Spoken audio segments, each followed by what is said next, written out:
nagsimula ang love story nyong dalawa at ano ang partisipasyon ng bisikleta sa inyong buhay? Before I met you, everything was black and white. Now it's so different. Now it seems alright. Before I met you. So ayan, moving on. Ito yung mga question na halos magkakaparehas lang naman din yung mga tanong. Katulad nito ni Grace Santiago Pantaleon. Dumating na po ba sa point na muntik na kayong maghiwalay? Parehas sila ni Ate Alma. Dumating na ba sa point na muntik na kayong maghiwalay ng husband mo? Tapos yung ano yung pinaka-worst nyo na pinag-awayan, sabi ni Jen Claire Ang. Tapos yung kay Ayi naman, pag halimbawa po nagkatampuan kayo, ano madalas nyong ginagawa para mawala ang galit o tampo mo sa kanya? Then kay Ray Nemis, paano kayo mapikon at paano kayong dalawa maglambingan? Princess Barukilo, paano magmahal yung asawa mo, Ate Mitch? Ano ginagawa niya pag galit ka o nagtatampo ka? Tapos Lan Bartocillo, kayo po ba yung couple na hindi pa tatapusin ang araw na hindi magbabate? Siguro yung itong kay Lan Bartocillo, kayo po ba yung couple na hindi pa tatapusin ang araw na hindi magbate? Hindi. Ano, minsan nakakatulog kami na magkagalit kami. Siguro minsan nga sa 2 gabi pa eh. I think it's too, ano na namin yun, parang hindi naman, ewan ko, siguro, ganun na kami, nakasanayan na namin yun. And my husband, if we're fighting, natutulog talaga siya. Yung parang, halimbawa, pag galit na galit ako, tinutulugan niya ako para hindi lumaki yung away. Yung parang hindi na, alam mo yun, ganun. Hanggang nakakatulog na siya, hanggang kinabukasan na lang, hindi na kami magpapansinan, ganun. So, nakakatulugan namin yun. Okay, my husband is back. So, they are asking about like LQ, like that, and what is our mostly misunderstanding, like that. I think the mostly reason of our fight is because most of the time, I'm too childish. Yeah. Di ba, agree siya? I think that is the reason. Most of the time, I'm childish or... Of course, because, especially when in the beginning, right? Because I'm not too matured enough and hindi pa nagsisink in sa utak ko na, ay shit, may asawa na pala ako.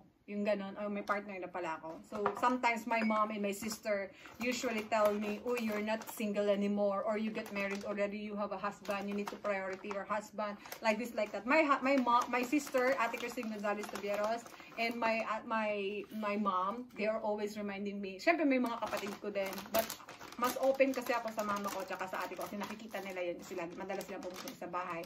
Yan, ganyan.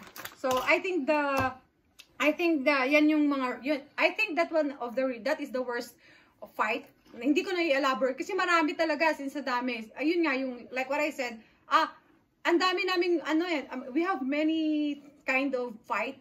I think that the reason is, we have different generation, tradition, belief, like that.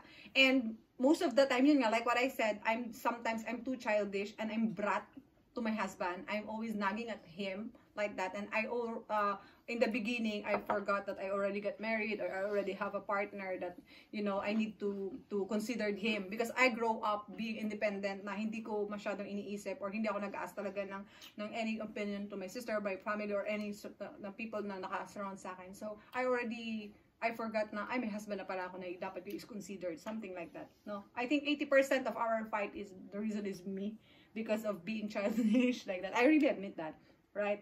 Before. But nowadays, we're not really into fighting. Because I always listen to him, like, yeah, most of the time, I already realized that, yeah, I think it's better. Yeah, I became submissive to my husband. And I think that is the number one, lesson I've learned being a wife is you need to be submissive to your husband. Yeah. And yeah, dumating na ba sa point na muntik na kayo magkaiwalang husband mo? Yes, there are many times. But every time I think I always the one who has and every time we were into the point na nandun na kami sa point na we separated, I think I'm the one who always initiate. Separate, let's separate, like that. My husband only like, like that. Like, why you say that? Like that. And yun, magtatalakbong na siya ng kumot, tapos magdadrama-drama na siya, ganyan. But, I think it's only my drama, like that. Because I only want him to understand, you know, yun nga, childish nga ako eh, ganun. Yun, I think that's, And then, pag halimbawa po, nagkatampuan kayo, anong para mawala ang galit o tampo mo sa kanya or yun niya sa akin? if we have a fight or misunderstanding, my husband know my weakness. That's shopping, eating, like that. So if my husband know that it's his fault, he usually asks me, let's go to mall, let's eat, and then shopping, like that. I think that is my weakness. Okay, next, bibilisan ko na. So, because my husband will be going to watch a movie. So, this is from Daphne Tabas Villanueva. This question is from me. Anong nagustuhan mo sa kanya? What I like the most? Why I like you? Why I choose you? Why I love you? Like that. So, I think the only reason is, there are many reasons why I chose my... There are many reasons why I choose my husband, why I love my husband, and why I like my husband. The first reason is my husband is one of the kindest person I've ever met. It's no bora bora. Yeah, what I mean is the kindness that nobody know. Because my husband is look like snob, look like a bit bossy or something. But if you know deep on, I know, if you really know him, he's one of the kind person, smartest person. And I think maybe he have a big knowledge or understanding of life, like that. But sa lahat na yon, in overall, the number one that I really admire my husband, yun yung ano niya talaga ako, yung he really get me on that, is he respect my parents. He really respect my parents, and I think that's the most important. I think polite. No? Polite is and respect is, I think, almost same. Oh, okay, Right? okay. I'm alright. Like that. Yeah, I think my husband is very respectful to my parents and my family, because when the time that he first went to Aklan, yung parang nanligaw talaga siya sa akin. Grabe yung ano niya, yung respeto niya his respect to my parents, my relatives, my siblings, my, you know, kahit very crowded, very noisy, I think he's already annoyed on the noise because he's not used to that. But he never complained. He's just, okay, enjoy. But I know deep inside, he was already irritated, ganyan. Pero nairita na siya, nairita na siguro siya, but he never say it, but I can saw it, but he's trying to smile, like that. But I know, I can feel it. That was the time, yung ano pa, of course, ano pa lang yung 2014 pa lang yun ng May, yun pa lang yung nanliligaw pa lang siya sa akin, kasi from Manila, he went to Aklan. Oh, diba? Haba ng hair ko, no? Okay! From Ellen Grace Go Boy, what do you like about me and what do you hate about me? Hate first. What do you hate about me? Or Childish. Oh, diba? And then, what do you like about me? What do you like and love about me? Many. Yeah! Bora-bora. Okay, bora-bora. Sige. He's too shy to say that. So, I think there are many, ang daming reason, diba? Sabi sa'yo, yung ganda ko yan. Okay, Ellen Grace. Ako naman, the thing that I don't like to my husband, most of the time, he misunderstood what I said.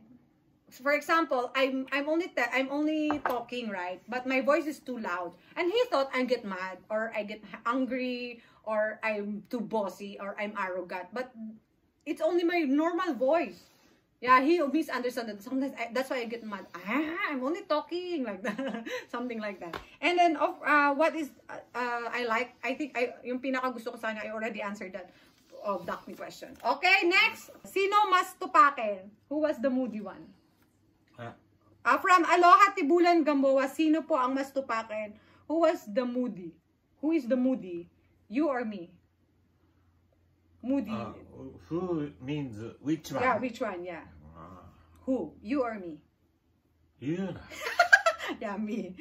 Okay, next. From Princess, sino ang mas matakaw kumain? Who ate a lot? Me, of course. Obvious. Okay. Opo. Maricel Villanueva, favorite gawin yung mag-asawa? What is our favorite bonding? Something like that. I think travel. And aside from travel, gardening. Restaurant.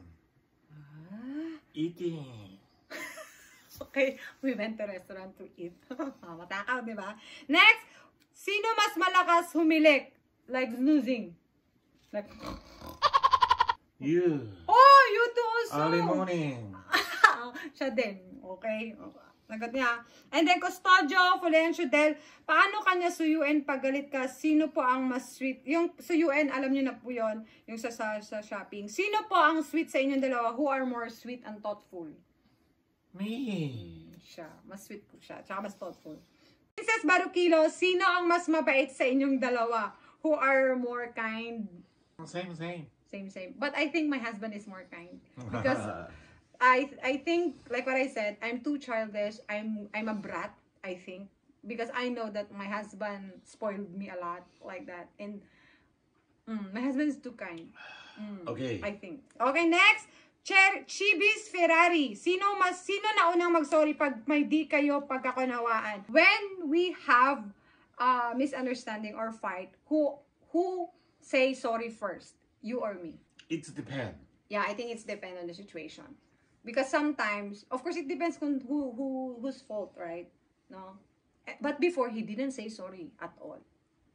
I think it's not his word.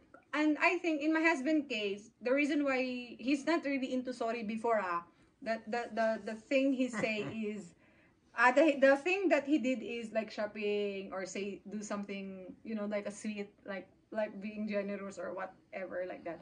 But nowadays, of course, we're in our 7 years of relationship. We're already into, like, for example, if he do something wrong, I will tell him, what will you say?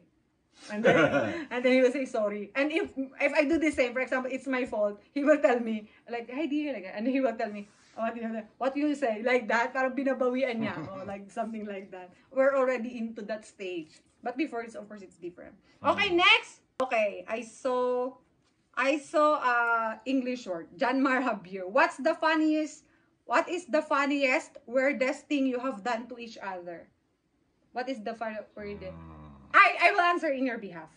I think my husband funniest and weirdest thing na ginawa is when he went to shop with a flower and chocolates, because in Japan they are not into that kind of, you know. Tapos he told me, I'm the only girl.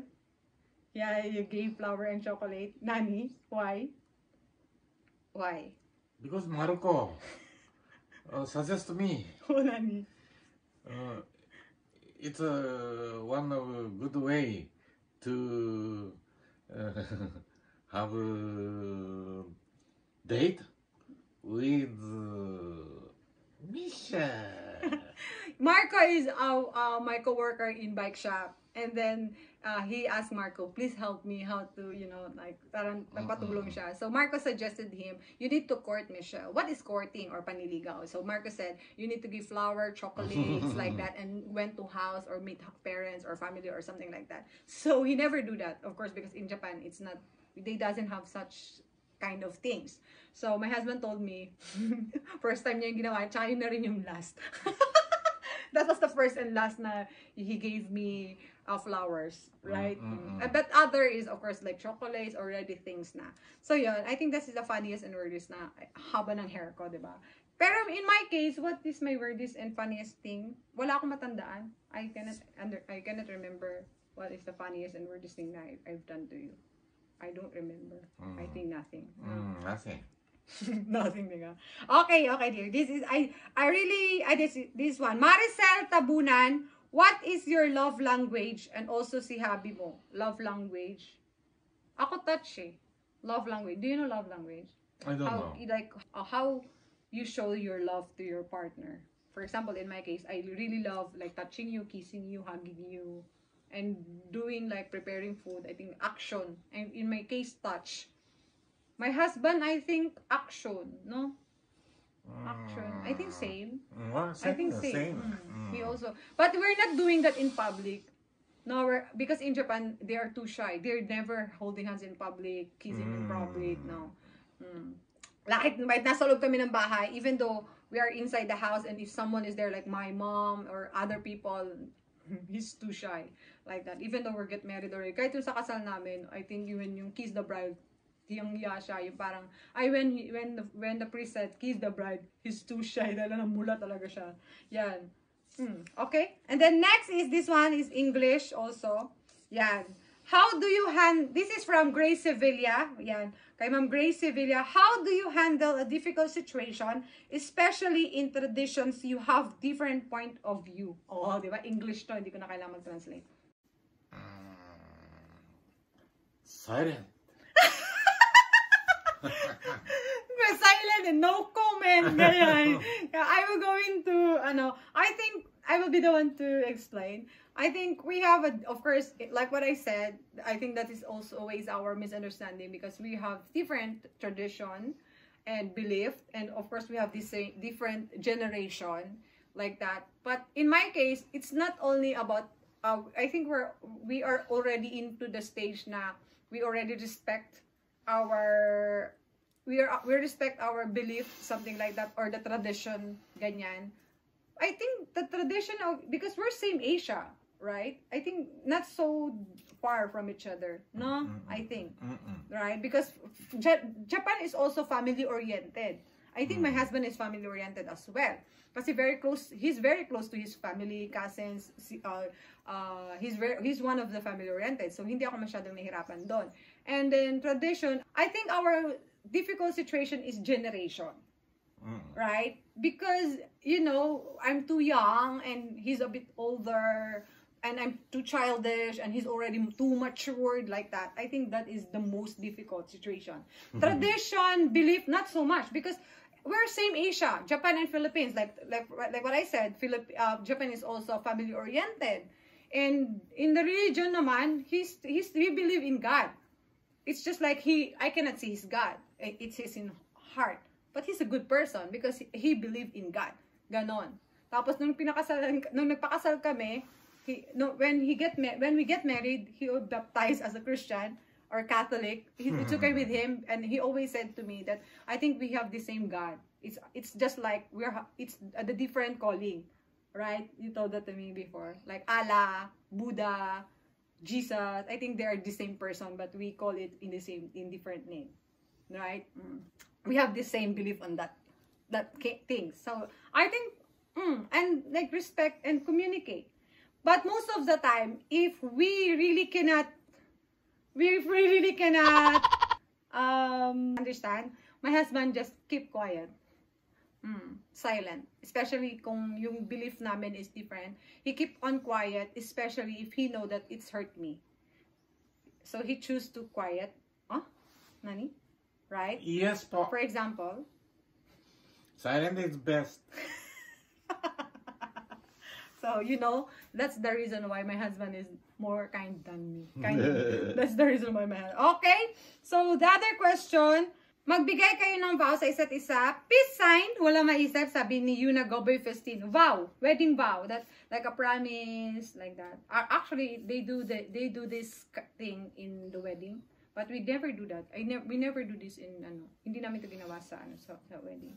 In my case, my wedding vow to my husband, I think, or my vow to my husband, yung one of my favorite song of Sarah Geronimo, Forever's Not Enough. Yung lyrics nung kanta na yun, Forever's Not Enough for me to love you so.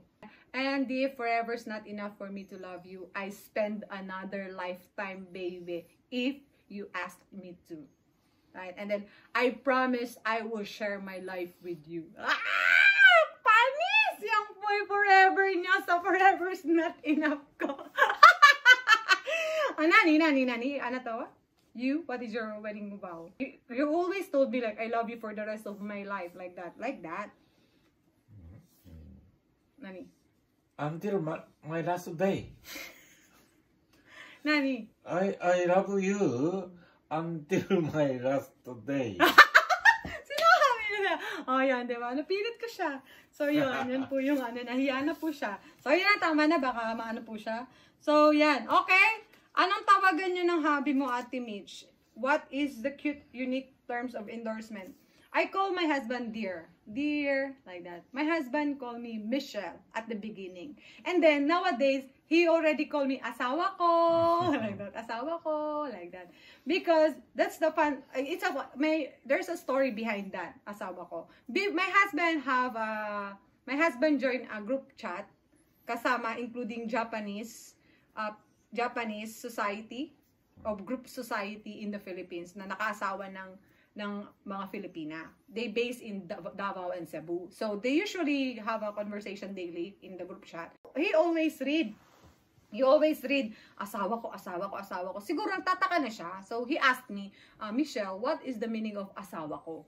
So, I told him, asawa ko means spouse. Like, for example, my spouse. You are my spouse. And then he told me, like, you are my asawa?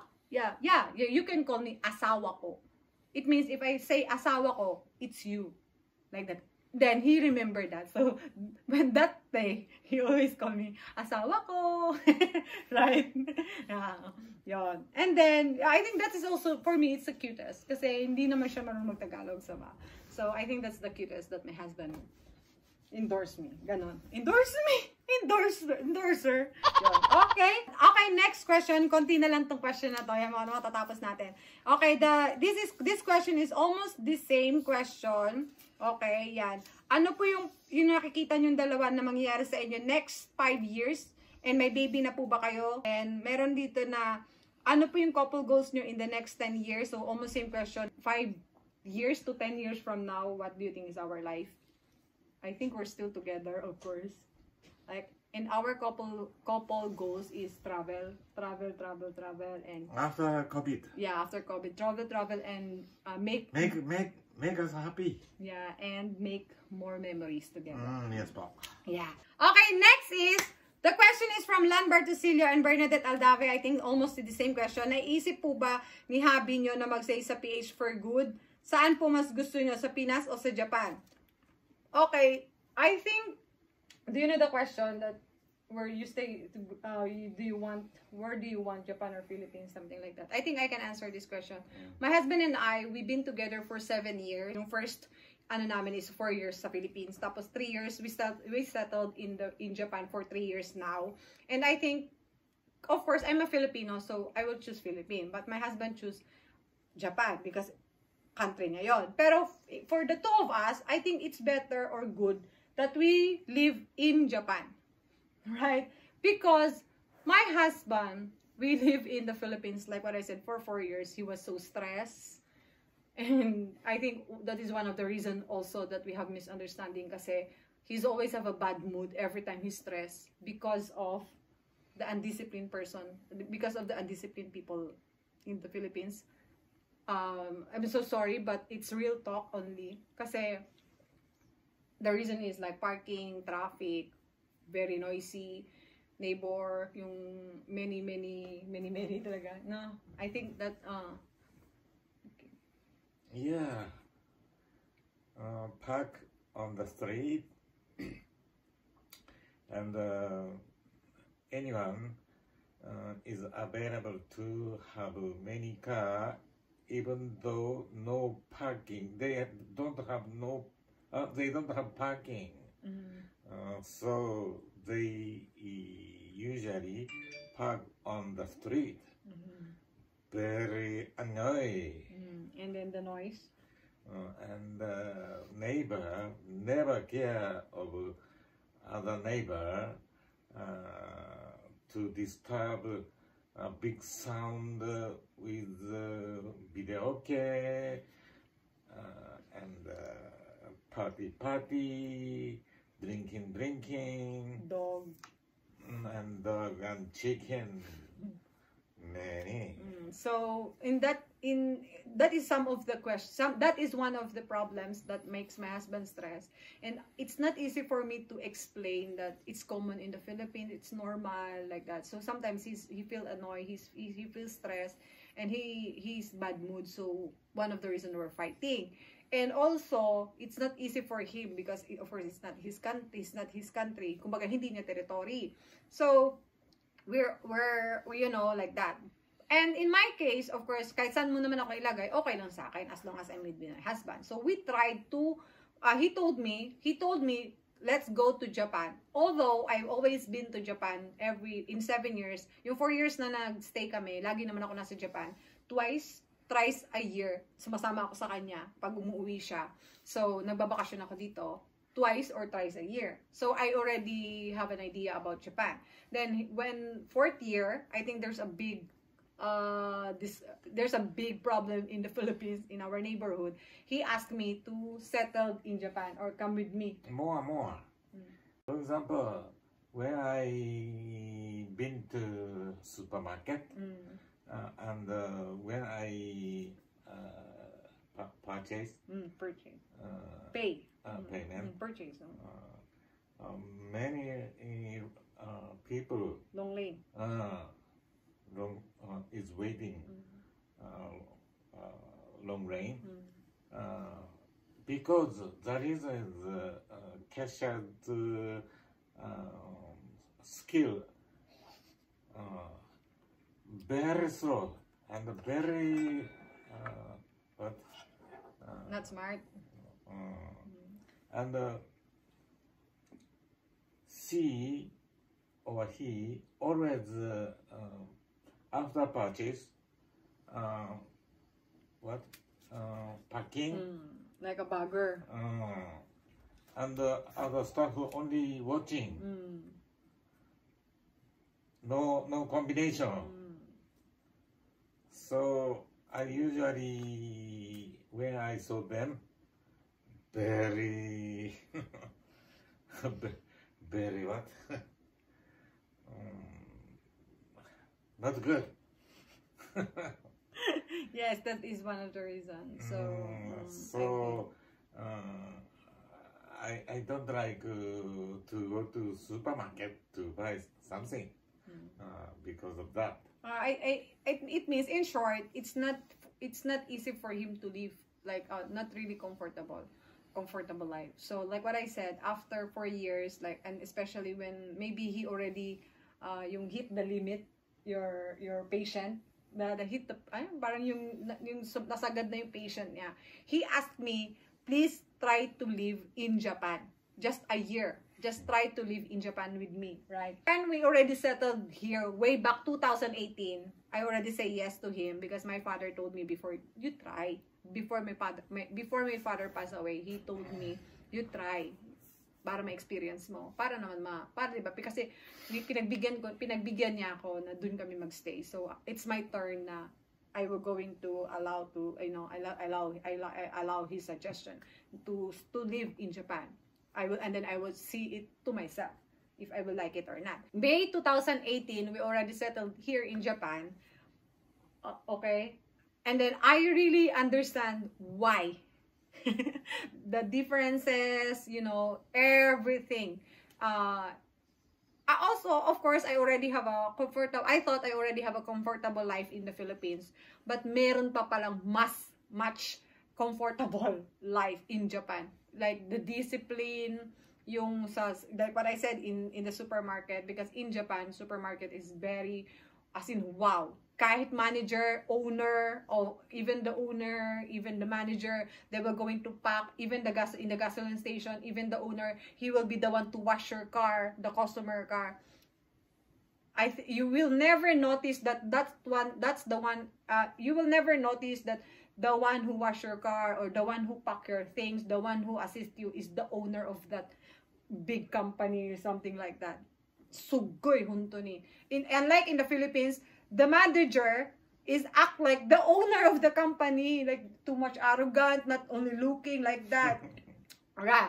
And then driving, parking, like that. And also, of course, I studied driving in Japan. I also studied driving in the Philippines. I do have a driver license in the Philippines, and I have a driver license in Japan. Sugoy, very different. The discipline, and of course, when driving, very different.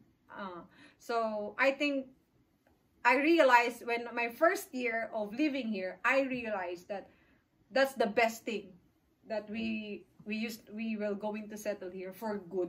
As long as my husband live, and as long as my husband is with me, and of course my husband give me everything, assistant, like that. He really give me more, that I can able to overcome, para, what do you call this? I think my husband offered me many things na I will going to choose here in Japan. And also, that is also the big thing to have more good relationship with my husband. Because we learn a lot more, and I understand him a lot more Because when living here, I already saw why he act like that. Parang mas naintindihan ko siya dun sa bagay na yon. I already realized and I already learned the tradition, the belief, and of course the culture of the Japan people, Japan country, family, kung paano sila sa trabaho, in work, in, you know, how they treat people, like that. So I think discipline is different. So, and di ba hindi pa siya to? for that, hot water come.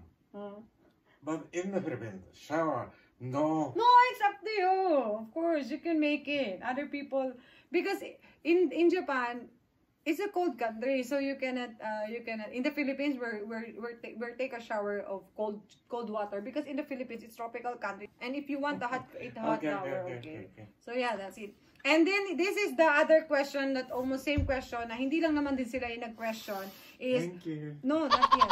Bakit wala pa ko yung baby? From Princess Barocillo, Frandy Jesus. Kailan po ako magiging ninang? Ray Santiago Pantaleon. Bakit wala pa po kayong baby? Kailan niyo po balak magka-baby? So this question is, it's not them only ask this to us. There are many people who ask us that kind of question. When is our baby arrive? When are we planning to have a baby, or what? The answer is in God's perfect time. And I think I always believe in God's plan, right? That's right, baby. So yeah, so I think that's all for tonight, and that's all for today. So thank you again for watching, and thank you sa pag-ask ng mga question, thank you sa time, and thank you, mega long shoutout sa lahat yan ng mga nagtanong. Thank you so much. Okay, what can you say? What can you say? Thank you for listen to us. Listening Listening to us. Yeah. See you next time. Yeah. Happy wedding anniversary. Happy wedding anniversary. Thank you so much. Mahal Bye. kita. Don't say. Ako will be the one to say bye, and then you will be the one. I think that's all for today. Thank you so much sa lahat na nag-send ng mga question, and I hope we answered those questions, na nakuha niyo yung sagot sa mga tanong namin. And of course, thank you to my husband because of joining me. And tomorrow is our wedding anniversary. So let's compare for that. Happy wedding anniversary, dear. Yeah. I love you. I love you. Ah, aishiteru. Mahal kita sobra-bra. Cheers.